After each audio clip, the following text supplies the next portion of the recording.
An extra $20,000 to get solar? Roofs are not cheap. So can solar still make sense with an unexpected cost like that? In this video, we'll be talking about what goes into the cost of different kinds of roofs and how there's some possibility to bring that cost down with solar.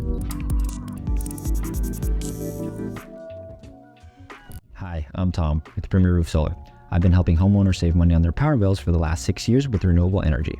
And my goal is to educate and empower homeowners like you so that you can make the best decision for your unique situation. The biggest unexpected cost with the solar project is needing a new roof. And 30% of the homes in America that are getting solar will need a new roof. So can solar make sense with a big added cost like that?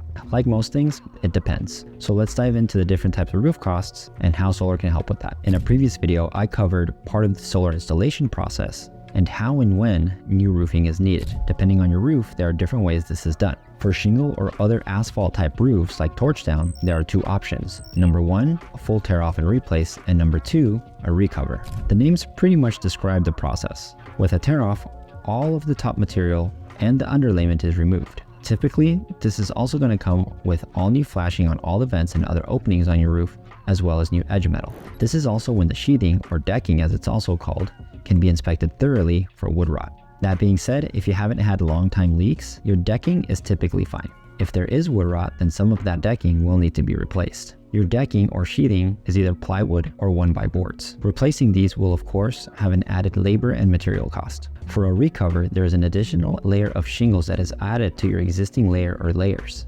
Layered, like nachos. Depending on the area you live in, there is either a maximum of 2 or 3 layers that are allowed, before the authority having jurisdiction will require a full tear off and replace. You've probably guessed it, a recover is going to be less expensive than a full tear off and replace. So that is a great way to cut some of the cost on a new roof. For tile roofs, the tiles themselves don't need to be replaced unless they're damaged or cracked. The main thing that needs to be replaced is the underlayment. Although there isn't material that needs to be torn off and disposed of, the cost is still about the same as a tear off and replace for a shingle roof. The reason is because on a tile roof, there is a lot more labor. The tiles are going to be reused. To do so, the tiles need to be removed carefully and stacked carefully in order to be replaced on top of the underlayment after that's installed. You generally don't want to dispose of good tiles because number one, the weight will make the disposal very expensive, and number two, the tiles themselves are very expensive. While we're on the topic of tile roofs, terracotta or clay tiles are very fragile. Most solar companies will not install on this type of roof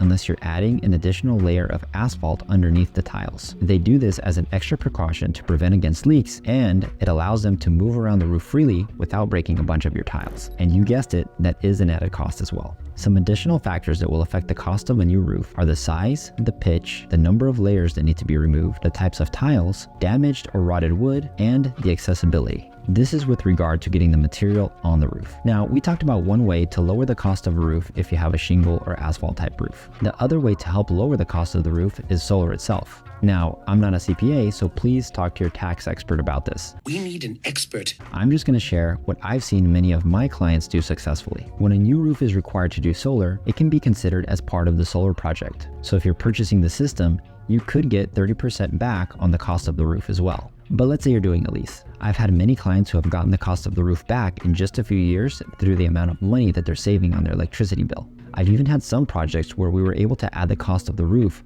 to the monthly payment, and the total electric bill, including that, was the same or even less than what they were paying to the utility company for power alone. But no matter what, the reality is that if you need a new roof, it's going to have to be paid somehow, regardless if you're getting solar. At least with solar, there's an opportunity to get a big percentage back, or in the worst case scenario, save enough money on your electricity bill that it pays for the roof plus more. So if you want to see if your roof is solar ready, or if you want a custom no pressure solar consultation, check on the description below.